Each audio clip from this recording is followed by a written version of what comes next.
নিকৃষ্ট করে লিয়াকুনা মিনাল আসফালিন, আমার চাইতে যেন তারা নিচে থাকে।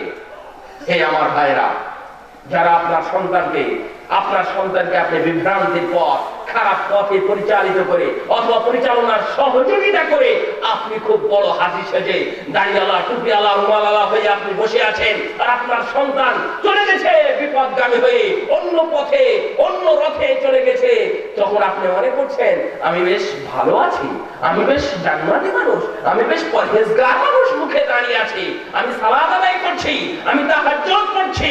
কিন্তু আপনার ছোটবেলায় যদি আপনি সন্তানকে যদি কুসন্তান হিসাবে আপনি মানুষ করেন, অথবা যদি আপনার অর্থে যদি তারা খারাপ মানুষ হয়, তাহলে আপনারও সেই দিন বিচার হবে, আপনারও সেই দিন বিচার হবে। আপনারা দুইটা কথা আপনাদের সামনে বললেও গুনাহ হবে না।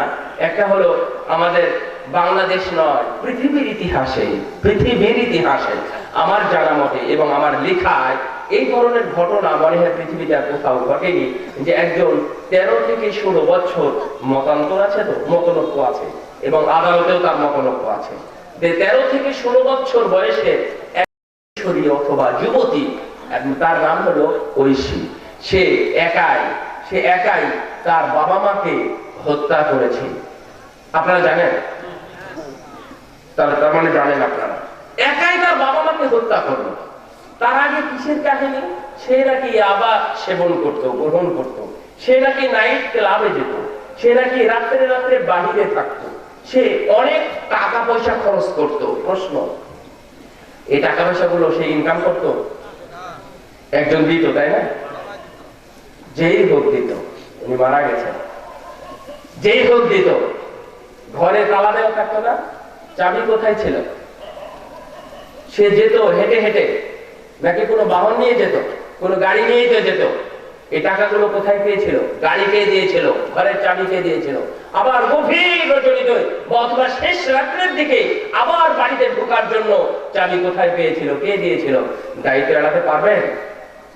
দাপিয়ে বেড়ায় হোন্ডা নিয়ে রফিকুল হুদার ছেলে মুগ্ধ, দাপিয়ে বেড়ায় হোন্ডা নিয়ে 5 লক্ষ টাকা দামের হোন্ডা চাই বাবার কাছে। এসএসসি কেবল পাস করেছে 2017 সালে। বাবাকে গিয়ে বলে, আব্বা আমাকে হোন্ডা দিতে হবে, 5 লক্ষ টাকা দাম। বাবা বলে যে না, আমি দিতে পারবো না। ফরিদপুর বরিশাল এলাকায় এটিএম শামসুল হুদার ভাই রফিকুল হুদার সন্তান মুগ্ধ, তো বলতেছে না তোমাকে হোন্ডা দিব না। হ্যাঁ দিবে না শুধু বললেই হবে? বাড়িতে রাখা পেট্রোল নিয়ে এসে বাবার গায়ে ঢেলে দিয়ে আগুন ধরিয়ে দিয়েছে। যে বাবার বুকের উপর একদিন সে তার খেলার মাঠ হিসাবে বিচরণ করেছিল, আপনার সন্তান আপনার বুকের উপর লাফায় রাখুন, এটা তার খেলার মাঠ না? অথচ সেই বুকের উপরে এবং এই সামনেই দিয়েছে, পেট্রোল ঢেলে দিয়ে আগুন ধরিয়ে দিয়ে তাকে হত্যা করেছেন। 7-8 দিন ছিল, 15 সেপ্টেম্বর থেকে নিয়ে 22 সেপ্টেম্বর পর্যন্ত ঢাকা বার্ন ইউনিটের থেকে দুনিয়া থেকে চলে গেছে। সন্তান তো বেঁচে আছে এখনো। এই সন্তানের জন্য দায়ী শুধু সন্তানই? সমাজ পরিবেশ দায়ী না? তাহলে যুবকেরা বিভ্রান্ত হচ্ছে, বিভ্রান্ত হওয়ার জন্য কি কেউ দায়ী নাই? সমাজ দায়ী নয়? মাসালুল জালিসিস সালিহি ওয়াস-সুই কাহামিলিল মিসকি ওয়া নাফিখিল কির। রাসূল সাল্লাল্লাহু আলাইহি ওয়াসাল্লাম আপনারা বুঝবেন, এই বুঝার জন্য এমন উদাহরণ দিয়েছেন যে তোমার ছেলে কার সঙ্গে ঘুরবে, ভালো সঙ্গ না খারাপ সঙ্গ? ভালো সঙ্গ কাকে বলা হয় শোনো, তোমার ভালো সঙ্গী কাকে বলে? ধরে নাও একজন আতর বিক্রেতা, তার সাথে তুমি যদি চলো তাহলে সে তোমাকে আতর দিবে। সে যদি কৃপণ হয় তাহলে তুমি তার কাছ থেকে কিনবে। তুমি যদি কিনতে না পারো তাহলে তৃতীয়টা কি? তুমি তার কাছ থেকে সুগন্ধিটা পাবে। এটা হলো ভালো মানুষ, এটা হলো আতর বিক্রেতা। আর তুমি যদি যাও ওই কামারের কাছে, ওয়ানাফিখিল কির, ওয়ানাফিখিল কির ইম্মা আন ইহরিকা থিয়াবাকা ওয়া ইম্মা আন তাজিদা মিনহু রিহান খাবিথা। তুমি যদি তার কাছে যাও, তুমি যদি আগুনওয়ালার কাছে যাও, তুমি যদি ওই কামারের কাছে যাও, হাঁপড়ের কাছে যাও, তাহলে তোমার এই কাপড় পুড়িয়ে ছারখার করে দিবে। এটাকে আমার কাপড়ের রং, আজকেই সর্বনাশটা হয়েছে। কোন রঙালার কাছে মনে হয় বসেছিলাম, কোন রঙালার কাছে হয়তো গেছিলাম, রংটা ভরেছে। যদি না তোমার কাপড় পুড়িয়ে জ্বালিয়ে দিবে, তাই হবে না? ওই যে আগুনের ফুলকে এসে আপনার পোশাক গুলো পুড়িয়ে দিবে। আর যদি না হয় সাবধান, দূরে আছে বা ইত্যাদি, কিন্তু তারপর কি হবে জানেন? আনতাজিদা মিনহু রিহান খবিথা। এই যুবক, তোমার বন্ধু যদি ভালো হয় তাহলে ভালোটা পাবে, আর তোমার বন্ধু যদি খারাপ হয় তাহলে সারা জীবন তোমাকে দুর্গন্ধ নিয়ে কবরে যেতে হবে। এটা আমার নবী বলেছে। তুমি কার সাথে চলাফেরা করো, কে তোমার বন্ধু?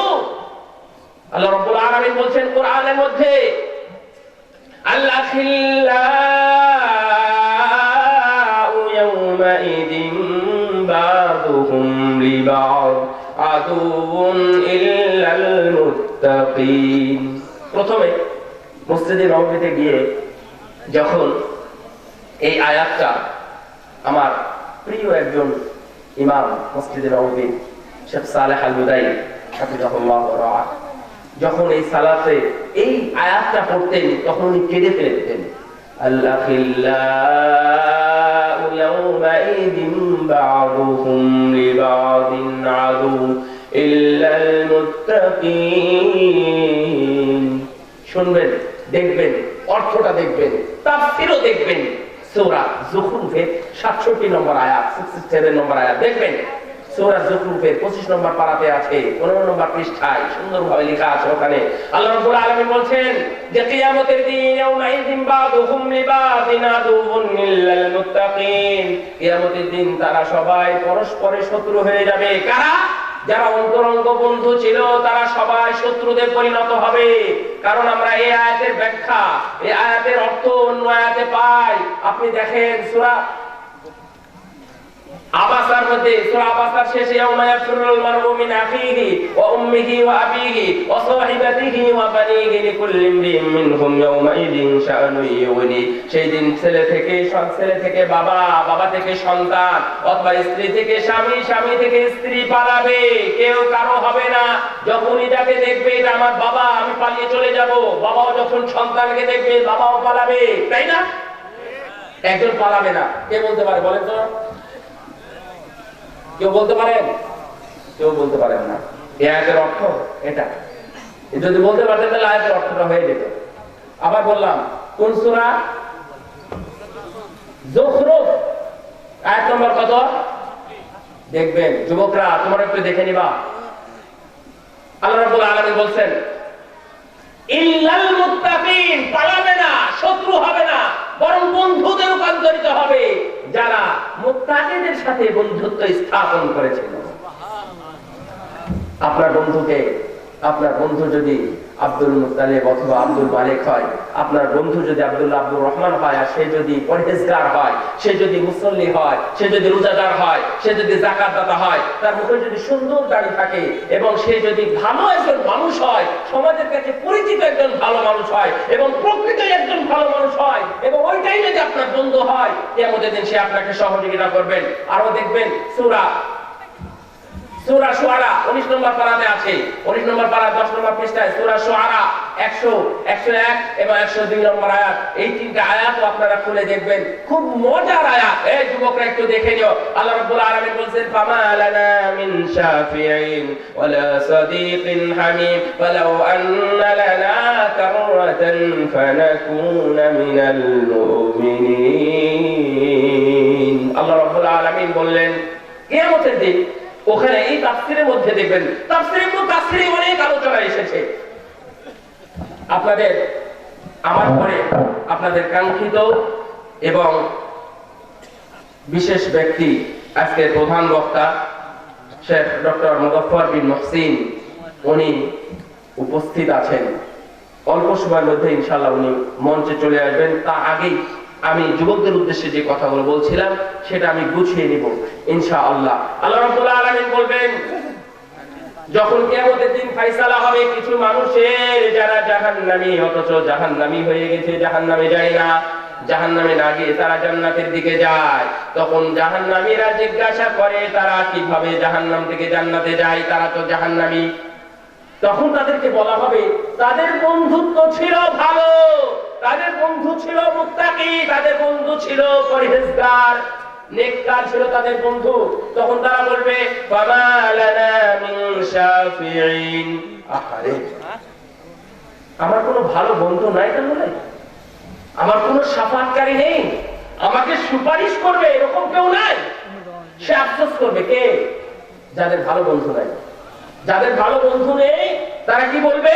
আফসোস করতে থাকবে, বলবে যে হাই হাই আমার যদি ভালো বন্ধু হতো তাহলে এমনটা হতো না। ওয়ালা সাদিকিন হামিম, আমাদের অন্তরঙ্গ কোনো বন্ধু নেই। ফালাউ আন্না লানা কাররাতান ফানাকুনা মিনাল মুমিনিন, হে আল্লাহ তুমি আমাকে সুযোগ দাও। কিয়ামতের দিন বলবে, মানে এটা একটা অনেকটা পাগলামি মতো, কিন্তু তারপরে বলবে আপনারা আগেই জেনে ফেললেন বিষয়টা। আপনারা পরীক্ষায় বলতেছে যে বাবা তুমি যখন ফেল করবে, পরীক্ষার খাতায় যখন তোমার ফেল নাম্বার আসবে অথবা মার্কশিটে যখন তোমার ফেল নাম্বার আসবে, তুমি ফেল করেছো, তখন তোমার মনে হবে যে আমাকে একটু সুযোগ দিল না কেন, আমি এটা করলাম না কেন, আমি এটা যদি করতাম তাহলে হয়তো আমি আজকে 5 পাস করে আমি 6 এ উঠতাম, আমি হয়তো আজকে ম্যাট্রিক পাস করতে পারতাম, এসএসসি পাস করতে পারতাম, আজকে আমি ইন্টারে ক্লাস করতে পারতাম, কিন্তু আমি করতে পারলাম না শুধু ফেলের কারণে। মনে হয় ওই 3 নাম্বারটা ওই কারণে ছুটে গেছে, এই কারণে ছুটে গেছে। কোনো লাভ আছে? আপনি তো ফেল, আবার আপনাকে থাকতে হবে। কিন্তু দুনিয়াতে সুযোগ আছে, কিয়ামতের দিন আর সুযোগ নেই, কিয়ামতের দিন সুযোগ নেই। আল্লাহ রাব্বুল আলামিন বলেন ফালাউ লানা কাররাতান ফানাকুনা মিনাল মুমিনিন, ফালাউ আন্না লানা কাররাতান ফানাকুনা মিনাল মুমিনিন, আমাদেরকে যদি আবার ফিরিয়ে দেওয়া হতো তাহলে আমরা মুমিন বন্ধু গ্রহণ করতাম, মুত্তাকি বন্ধু গ্রহণ করতাম। সম্মানিত উপস্থিতি, হে আমার যুবক ভাইরা, তোমার বন্ধুকে একটু খোঁজ খবর নাও, তোমার বন্ধুর একটু খোঁজ খবর নাও। তোমার বন্ধু কি সালাত আদায় করে? তোমার বন্ধু কি সিয়াম পালন করে? তোমার বন্ধু কি দাড়ি রেখেছে? তোমার বন্ধু কি ভালো মানুষদের সাথে চলে? তোমার বন্ধু কি সুদ খাওয়ার পথ দেখায়? তোমার বন্ধু কি ঘুষ খাওয়ার পথ দেখায়? তোমার বন্ধু কি খারাপ সিনেমা দেখার পথ দেখায়? তোমার বন্ধু কি সিনেমার পথ দেখায় নাকি মসজিদের পথ দেখায়? তোমার বন্ধু যাদের সাথে চলাফেরা করে তারা কেমন মানুষ, এগুলো একটু তুমি খোঁজ খবর নিয়ে তুমি তারপরে বন্ধুত্ব স্থাপন করো। যদি বন্ধুত্ব স্থাপন না করো, এই বন্ধুই তোমার কাল হয়ে দাঁড়াবে, এই বন্ধুর সাথে তোমার হাসর নাসর হবে, সাবধান হয়ে যাও। দেখেন আল্লাহ রাব্বুল আলামিন অন্য আয়াতে বলছেন فيقول رب لولا أخرتني إلى أجل قريب فأصدق وأكن من الصالحين। এখানে আল্লাহ রাব্বুল আলামিন বলেছেন মানুষ যখন মারা যায় তখন কি করতে চায়? প্রথমে বলেন সাদকা করতে চায়, আমি দান করে আসি, আল্লাহ আমাকে সুযোগ দাও। নামাজ পড়তে চাইবে না, মোটার জিনিস এটা। মানুষ নামাজ পড়তে চাইবে না, সালাত সিয়াম পালন করতে চাইবে না, অথবা হজ করতে চাইবে না, কিন্তু বলবে যে আল্লাহ আমাকে সুযোগ দাও, সুযোগ দাও, আমি দান করে আসি, আমি সুযোগ দাও আমাকে দান, আমি দান করে আসি। আমার টাকা আছে, পয়সা আছে, জমি আছে, জায়গা আছে, অনেক কিছু আছে, আল্লাহ আমার ব্যাংক ব্যালেন্স একটু সুযোগ দাও, একটু সুযোগ দাও, আমি যাব দান করে আসি। আল্লাহ রাব্বুল আলামিন বলছেন যে চলবে না, স্টপ নাও, এখনই শেষ। এটা হচ্ছে 1 নম্বর। 2 নম্বর হচ্ছে ওয়া আকুম মিনাস সালিহিন। আসলে ভালো মানুষদের সাথে থাকতে পারিনি, ভালো মানুষদের সাথে থাকতে পারিনি, আমি ভালো মানুষের সাথে একটু থাকতে চাই, মুমিন বন্ধুত্ব চাই। এই আয়াতের মধ্যে দেখে না ওয়া আকুম মিনাস সালিহিন, মানে আমি সালেহিনদের সাথে থাকবো, সালেহিনদেরকে বন্ধু হিসাবে গ্রহণ করে আসবো। আল্লাহ তুমি আমাকে সুযোগ দাও। সুযোগ দিবেন, সুযোগ পাবেন আপনি, আল্লাহ সুযোগ দিবে। যখন সময় ঘনিয়ে আসবে, নির্দিষ্ট সময় হবে, কোন বিলম্ব করা হবে না, কোনো কিছু বিলম্ব করা হবে না, 1 সেকেন্ডও না, 1 মুহূর্তও না, কোনো বিলম্ব করা হবে না। আমার ভাই, সম্মানিত উপস্থিতি, আমার দিনী ভাইরা এবং আমার যুবক ভাইরা, আপনি এখনই আপনার সুযোগটাকে গ্রহণ করুন, যেন আপনি সংশোধন হতে পারেন, আপনার বন্ধুত্বটাকে যেন ভালো করে নিতে পারেন। দেখেন আল্লাহ রাব্বুল আলামিন বলছেন কোরআনের অন্য আয়াতে, সূরা ফুরকানের মধ্যে দেখবেন একবারে 19 নম্বর পারা আছে, 19 নম্বর পারা প্রথম পৃষ্ঠাতে আছে ইয়াউমা ইয়াযু যালিমু আলা ইয়াদাইহি ইয়াকুলু ইয়া লাইতানি ইত্তাখাযতু মা'আর রাসূলি সাবিলা। সেই দিন কিয়ামতের দিন তারা এভাবে আঙ্গুল কামড়াতে থাকবে। এটাকে দেখেন, আহারে কি করলাম, এটা কোরআনের আয়াত। ইয়া লাইতানি ইত্তাখাযতু মা'আর রাসূলি সাবিলা। হায় হায় হায়, যদি আমরা তার পথটা না ধরে, তার পথটা যদি না ধরতাম তাহলে কতই না ভালো হতো। ইয়াউমা ইয়াযু যালিমু আলা ইয়াদাইহি, তাদের দুই হাত এভাবে কামড়াতে থাকবে, আফসোস করতে থাকবে, কি না করেছে আমি, কি সর্বনাশ করেছে আমি, এটা যদি না করতাম তাহলে কতই যে ভালো হতো। এই যুবক, তুমি কার সাথে চলো, তুমি কার স্লোগান দাও, কার কার চরিত্র ফুলের মতো পবিত্র, কে তোমাকে স্লোগান দিতে বলেছে? এই স্লোগান তোমাকে মুক্তি দিবে, এই তোমাকে, এই যে স্লোগান তোমাকে জান্নাত দিবে, এই স্লোগান তোমাকে দুনিয়াতে খেতেও তো দিবে। দেখো 2 দিন পরে স্লোগান যখন শেষ হয়ে যাবে, যখন তোমার স্বার্থ হাসিল হয়ে যাবে, তখন তোমাকে তাড়িয়ে দিয়ে তোমাকে চিনতেও পারবে না, আর তুমি তার পিছনে পিছনে ঘোরো আর বলো যে ফুলের মতো পবিত্র। আর সেই জন্য কিয়ামতের দিন খাবেন, কিয়ামতের দিন এই জন্য তারা আফসোস করতে থাকবে, হায় রে কোথায় গেলাম, কার আন্দোলন করলাম, কার মিছিল করলাম, কার মিটিং করলাম, কার পিছনে পিছনে ঘুরলাম, কার জন্য জীবনটা বিলিয়ে দিলাম, কিন্তু দেখছি কিছুই নাই রে। কি হলো? রাসূলের কথা না শুনে, রাসূলের পথ না ধরে আমি কি করেছি রে, আমি কি করেছি। يا ليتني اتخذت يا ويلتى ليتني لم اتخذ فلانا خليلا لقد اضلني عن الذكر بعد إذ جاءني وكان الشيطان للانسان خذولا। আমার কাছে ভালোটা এসেছিল, ভালোটা জেনেছিলাম, কোনটা শেষ কোনটা বেদাত জেনেছিলাম, তারপরেও আমি এর সাথেই থেকেছি, আমি ওর সাথেই থেকেছি। আমি কত লাকাত আদাল্লানি, সেই তো আমাকে বিভ্রান্ত করেছে, সেই আমাকে খারাপ পথে পরিচালিত করেছে। হে আমার ভাইরা, আপনারও একদিন এই সময়টা আসবে, সুতরাং আপনি সাবধান হয়ে যান। রাসূল সাল্লাল্লাহু আলাইহি ওয়াসাল্লামের সামনে একটা লোক এসে জিজ্ঞাসা করছে, মাতা তাকুমুস সাআহ, সহিহ বুখারীর হাদিস, মাতা তাকুমুস সাআহ, ইয়া রাসূলুল্লাহ কিয়ামত কখন হবে? রাসূলুল্লাহ সাল্লাল্লাহু আলাইহি ওয়াসাল্লাম উত্তর না দিয়ে পাল্টা প্রশ্ন করলেন যে মাদা আ'দাত্তা লাহা, তুমি কি এর জন্য কি প্রস্তুতি নিয়েছো? দেখেন, আপনাদের মনে প্রশ্ন আছে তাই না, যে কখন কিয়ামত হবে? এখানে একটা বিষয় চলে আসবে, এই হাদিসটা আপনি মনে রাখবেন, আনাস রাদিয়াল্লাহু তাআলা থেকে বর্ণিত সহিহ বুখারীর হাদিস, এই হাদিসটা বলবো।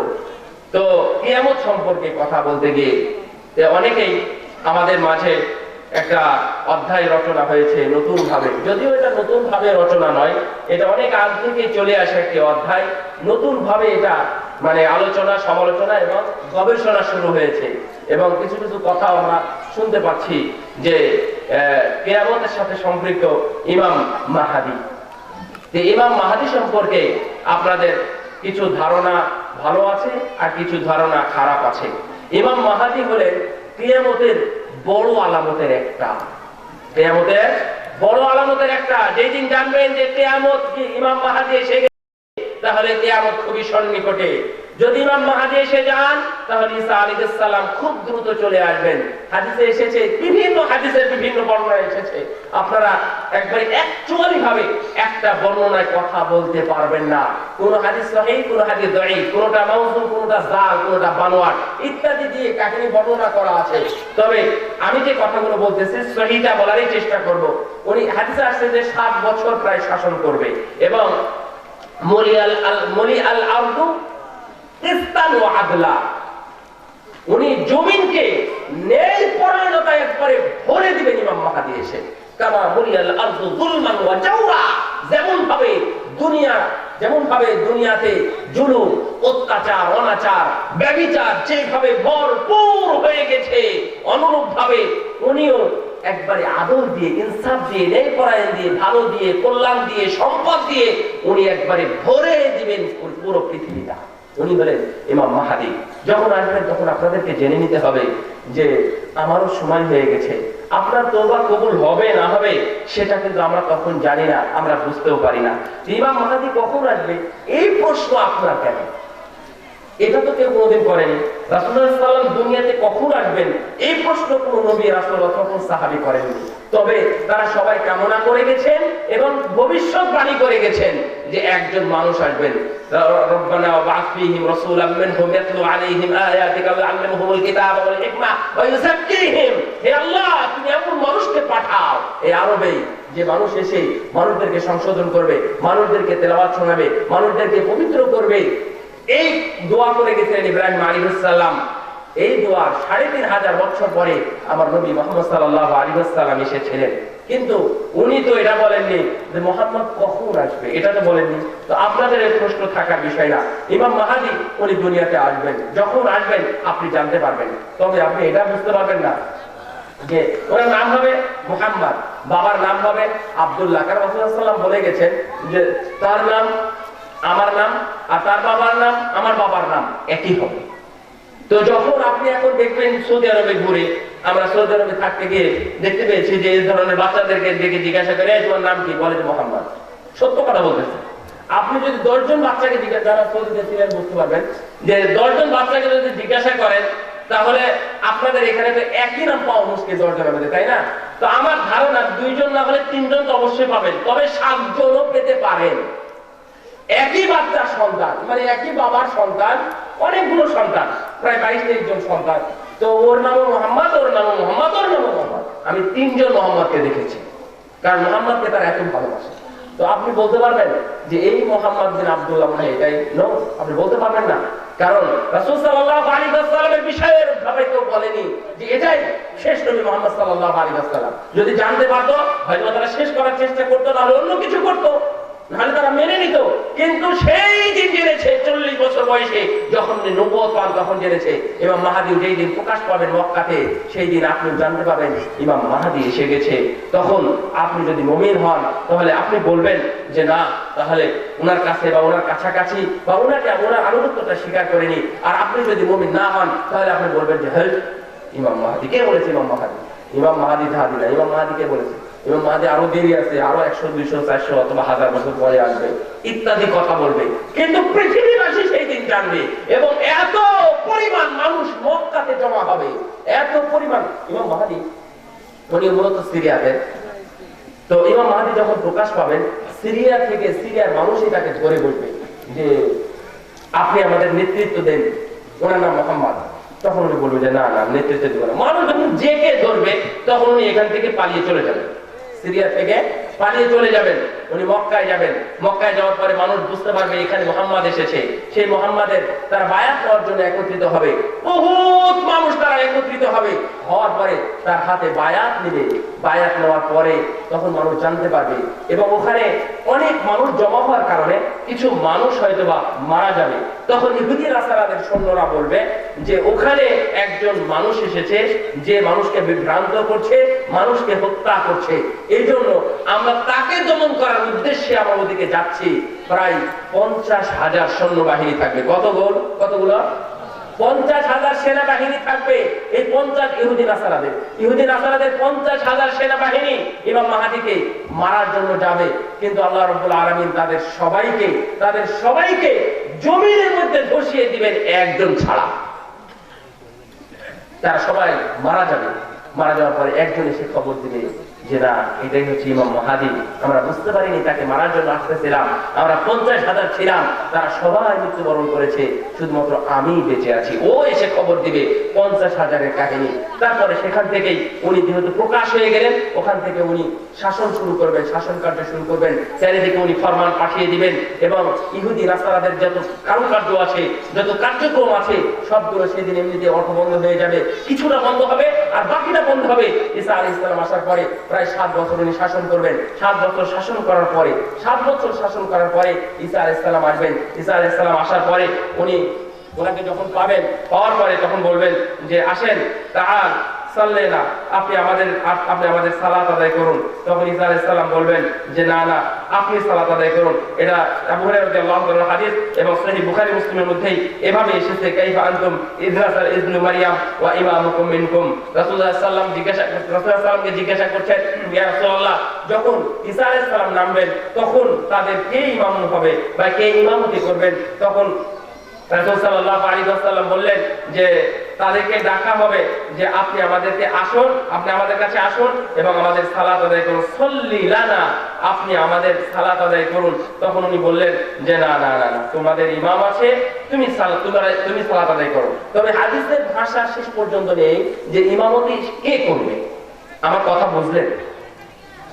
উনি যখন আসবেন অর্থাৎ ঈসা আলাইহিস সালাম, তখন উনি মসজিদেই আসবেন সর্বপ্রথম। যদিও কেউ বলেছেন যে এসে উনি আগে দাজ্জালকে হত্যা করবেন। এগুলো ঠিক আছে, সবই ঠিক আছে, তবে সঠিক এবং আসাহ যেটা, সেটা হলো উনি আসার পরে আগে মসজিদে যাবেন, ইমাম মাহাদির সাথে সাক্ষাৎ হবে, তখন ইমাম মাহাদি দেখে ওনাকে চিনতে পারবেন। কারণ ঈসা আলাইহিস সালাম যখন আসবেন তখন দেখে মনে হবে যে ওনার শরীর, ওনার মানে চেহারা দিয়ে মুখটা ঝরে ঝরে পড়ছে। যখন উনি আসবেন দুনিয়াতে তখন ওনার যে ঘামগুলো মনে হচ্ছে যে উনি গোসল করে এখনই বের হলেন। আপনারা জানেন কিনা, খেয়াল করবেন আগামীকালকে গোসল করার পরে মানুষ একটু ঘামে, গোসল করার পরে মানুষ একটু ঘেমে যায়, আর এই ঘামটাই ঈসা আলাইহিস সালামের ইমাম মাহদী দেখতে পাবেন, দেখতে পেয়ে উনি বুঝতে পারবেন এটাই হচ্ছে ঈসা আলাইহিস সালাম। ইমাম মাহদী দেখে দেখবেন যে তার চেহারা দিয়ে মনে হচ্ছে মুখটা ঝরতেছে, দেখে চিনতে পারবেন, বলবেন যে আপনি আমাদের সালাত আদায় করুন। তখন উনি বললেন যে না, তোমাদের যিনি ইমাম আছেন, অর্থাৎ আপনি ইমাম আছেন, আপনি সালাত আদায় করবেন। তবে হাদিসের শেষে নেই যে কে সালাত আদায় করবে। যাই হোক, এইটা হবে তাদের সমন্বয়। তারপরে ইমাম মাহাদির কোনো কাহিনী নেই, অর্থাৎ উনি কখন মারা যাবেন বা ইমাম মাহাদির ঈসা আলাইহিস সালামের সাথে উনি কতদিন থাকবেন, উনিও তার সাথে থাকবেন কিনা, মন্ত্রী বা প্রধানমন্ত্রী বা প্রেসিডেন্ট যেমন থাকবেন কিনা, এই ধরনের কোনো অধ্যায় এরপরে আর নেই বা আমি জানি না, এই জন্য বলতেও পারি না। ঈসা আলাইহিস সালাম কখন আসবেন এই কথা যদি আমরা কেউ বলে থাকি, কনফার্ম যদি বলে থাকি, তাহলে এটা ভুল, কেউ বলতে পারে না। শেখ সালেহ আল উসাইমিন এবং শেখ বিন বাজ রাহিমাহুল্লাহকে একই ধরনের প্রশ্ন করা হয়েছিল, তখন ওনারা উত্তর দিয়েছিলেন, কেউ যদি বলে যে ঈসা আলাইহিস সালাম অমুক দিন অমুক সময় আসবেন, তাহলে সে ভ্রান্ত কথা বলেছে, সে সঠিক কথা বলেনি। হ্যাঁ, এমন হতে পারে যেভাবে আলামত বা কিয়ামতের আলামত যেভাবে প্রকাশ শুরু হয়েছে, তাতে মনে হচ্ছে ইমাম মাহদী খুব দ্রুতই চলে আসবেন, এভাবে বলতে পারেন। কিন্তু আজকে 2015 সাল, 2025 সাল, 2030 সাল বা অমুক দিন বা এর মধ্যে চলে আসবেন, এটা আমি বলতে পারি না। এটা হচ্ছে মানে সালফে সালেহিনের বিপরীত, এটা বিরোধী। এটা সালফে সালেহিন এই ধরনের মত পোষণ করতেন না। আমি অন্যদিকে যাচ্ছিলাম, মাঝখানে এসে বললাম ইমাম মাহদী সম্পর্কে। আপনারা বিশ্বাস করবেন ইমাম মাহদী আসবেন, ঈসা আলাইহিস সালাম আসবেন, ওনারা এসে শাসন করবেন, শাসন করে দুনিয়া ভর্তি করে দিবেন, মানে নেই পরায়ণতা ভর্তি হয়ে যাবে। তারপর ঈসা আলাইহিস সালাম আসবেন, ঈসা আলাইহিস সালাম এসে উনি শাসন করবেন। এক জায়গাতে এসেছে 9 বছর, আরেক জায়গাতে এসেছে 7 বছর, আরেক জায়গায় এসেছে 40 বছর শাসন করবেন। কে? ঈসা আলাইহিস সালাম। এই শাসন করার মধ্যেই হঠাৎ করে চলে আসবে হচ্ছে ইয়াজুজ মাজুজ, তারা এত সংখ্যায় আসবে। আসার পরে এই যে যত উঁচু দেখতেছেন যা কিছু আছে দুনিয়াতে, এই গাছগাছালি বলেন, পাহাড় পর্বত বলেন, যা কিছু পাবে, এই বিমান বলেন, যা কিছু আছে সবকিছু তারা খেয়ে ফেলবে। আল্লাহ তাদেরকে এই শক্তি দিবে। ইয়াজুজ মাজুজ যখন আসবে, আসার পরে তারা সবকিছু খেয়ে ফেলবে এবং পানিও খেয়ে ফেলবে, সমুদ্রের পানি খেয়ে ফেলবে। এক দলে এসে পানি সব ছুড়াই দিবে, পরের দলে এসে বলবে যে এখানে মনে হয় বৃষ্টি টিষ্টি হয় না, তাই বলি এখানে মনে হয় বৃষ্টি হয় না, এটা মনে করবে। এত পরিমাণ তারা থাকবে। ঈসা আলাইহিস সালাম থাকতে হঠাৎ করে আল্লাহ রাব্বুল আলামিন ঈসা আলাইহিস সালামকে বলবেন, ঈসা তুমি এক জায়গাতে ঢুকে যাও, আত্মগোপন করো, মাটির তলে চলে যাও বা পাহাড়ের তলে চলে যাও, কারণ আমার এমন এক জাতি আসতেছে যে জাতি যাকে পাবে তাকে শেষ করে দিবে। সুতরাং তুমি আত্মগোপন করো। ঈসা আলাইহিস সালাম আত্মগোপন করবেন, অর্থাৎ এসেই যখন ওই যে দাজ্জালকে মারবেন সেই সময় কাহিনী। এরপরে আবার দুনিয়া আবার শাসন করবেন, তখন থেকে হয়তো উনি 40 বছর শাসন করবেন ঈসা আলাইহিস সালাম। তো রাসূলুল্লাহ সাল্লাল্লাহু আলাইহি ওয়াসাল্লামের দরবারে এসে একজন লোক জিজ্ঞাসা করলো, মাতা তাকুমুস-সাআ ইয়া রাসূলুল্লাহ, কখন কিয়ামত হবে? তখন রাসূলুল্লাহ সাল্লাল্লাহু আলাইহি ওয়াসাল্লাম বললেন, তুমি এর জন্য কি প্রস্তুতি নিয়েছো? আপনাকে যদি প্রশ্ন করি উত্তর দিতে পারবেন? আপনার আজকে কিয়ামত হবে, কালকে কিয়ামত হবে, আপনি তো জানেন না। সো আপনিও এর জন্য প্রস্তুতি গ্রহণ করুন।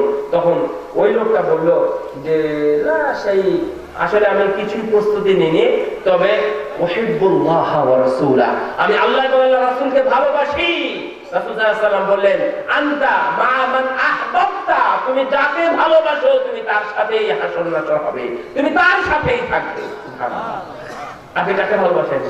আপনি তার ছবি তো ঝুলিয়ে রেখেছেন, তাই না? যাকে ভালোবাসেন তার ছবি ঝোলানো আছে আপনার দেওয়ালে, আপনার ওয়ালে, আপনার বাড়িতে, আপনার গাড়িতে, আপনার অফিসে, আপনার আদালতে, বিভিন্ন জায়গাতে ছবিগুলো আটকে রেখেছেন, সাজিয়ে রেখেছেন সুন্দরভাবে। কত যে ভালোবাসেন আপনি, তার সাথে হাসর হবে। আপনি ওকে ভালোবাসেন যে, আপনি ওকে ভালোবাসেন সেই জন্য ওর সাথে আপনার হাসর হবে।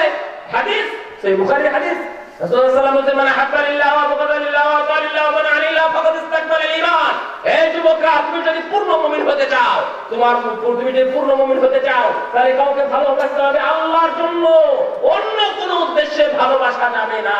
যদি অন্য কোনো উদ্দেশ্যে ভালোবাসো তাহলে কিয়ামতের দিন তুমি ক্যান্সেল।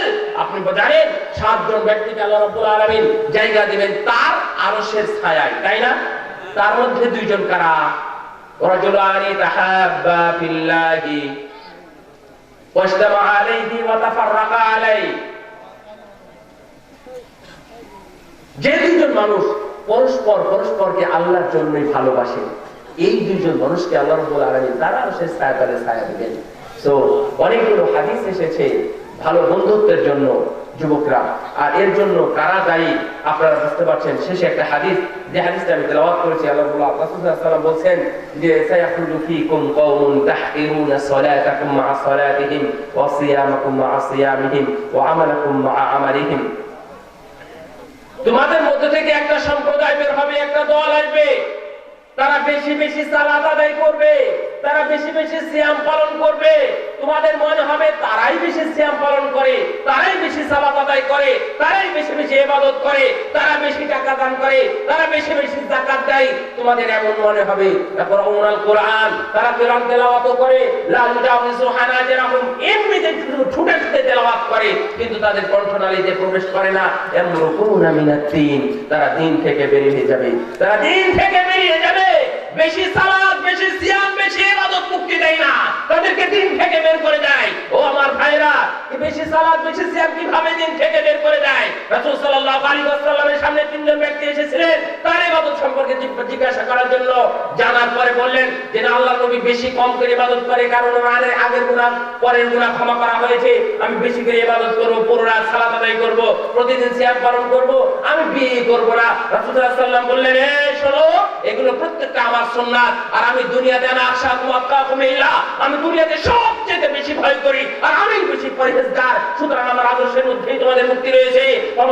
সুন্নতি ফালাইসা মিন্নি, আমার সুন্নাতকে যে পরিহার করে, আমার সুন্নাত থেকে যে মুখ ফিরিয়ে নেয়, সে আমার দলভুক্ত নয়, সে আমার উম্মত নয়। যারা বেশি বেশি আমল করার কারণে, যারা বেশি আমলের ধোঁকায় পড়ে জান্নাত কিনতে চান, বরং সেই দিন রাসূলুল্লাহ সাল্লাল্লাহু আলাইহি ওয়াসাল্লাম তাদের জন্যই বলবেন, সুকান লিমান কাইয়ারা বাদি ইবাদালা দীনি, যারা আমার দ্বীনকে পরিবর্তন করেছে, যারা আমার দ্বীনের মধ্যে সংশোধন করেছে, যারা আমার দ্বীনের থেকে যারা বিরোধন করেছে, তারা আজকে দূর হয়ে যাও, দূর হয়ে যাও। তাদের জন্য শাফাত নেই, তাদের জন্য হাউজে কাউসারের কোনো পানি নেই। হে আমার ভাইরা, যারা সুন্নাতের ধোঁকায় পড়ে, ফজিলতের ধোঁকায় পড়ে এখন পর্যন্ত মাগরিবের পরে 6 রাকাত নওয়াফিলের সালাত আদায় করছেন, আপনি একটু খুঁজে বের করে দেখুন। আপনি আপনার হুজুরকে জিজ্ঞাসা করুন, আপনি আপনার হুজুরকে জিজ্ঞাসা করুন, কোথায় আছে দলিল? 6 রাকাতের যদি কোনো দলিল না থাকে তাহলে আপনি আজ থেকে আদায় করতে পারবেন না। সালাত শুরুর প্রথমে যদি রাওয়াইতুল মুসাল্লিয়া লিল্লাহি তাআলা আর বারাকাতিন মুতাওয়াজ্জিহিলা কাবাতিশ শরীফ আল্লাহু আকবার বলে যে নিয়ত বলা হয়, এটা যদি কোরআন হাদিস এবং ফিকহ কুদরি হেদায়েত দ্বারা কোথাও কোনো কিছু দ্বারা যদি প্রমাণিত না হয়,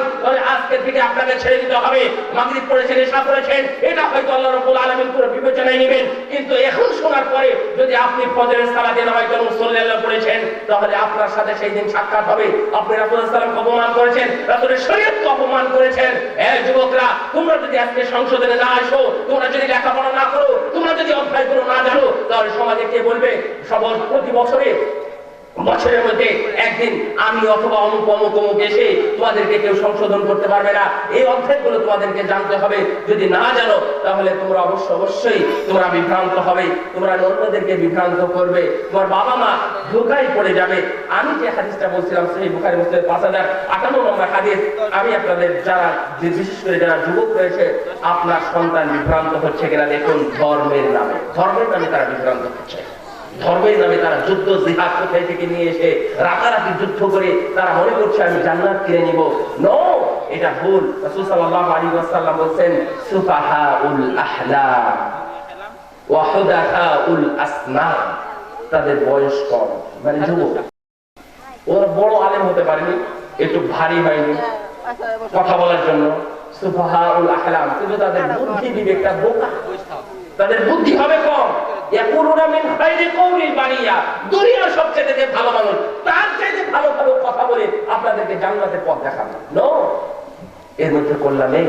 যারা যে সকল যুবকরা এই পথে বিভ্রান্ত হচ্ছ, আমি তাদেরকে আহ্বান জানাবো যে তোমাদেরকে এই দিক থেকে ফিরে আসতে হবে। আল্লাহ রাব্বুল আলামিন আমাদের সবাইকে, বিশেষ করে আমাদের মধ্যে যারা যুবক রয়েছে, এই যুবকরা যেন আমরা সঠিক পথে পরিচালিত হতে পারি। আর যারা যুবকদের অভিভাবক আছেন, আপনারা যেন আপনাদের সন্তানদেরকে মানে ভালোভাবে পরিচালিত করতে পারেন।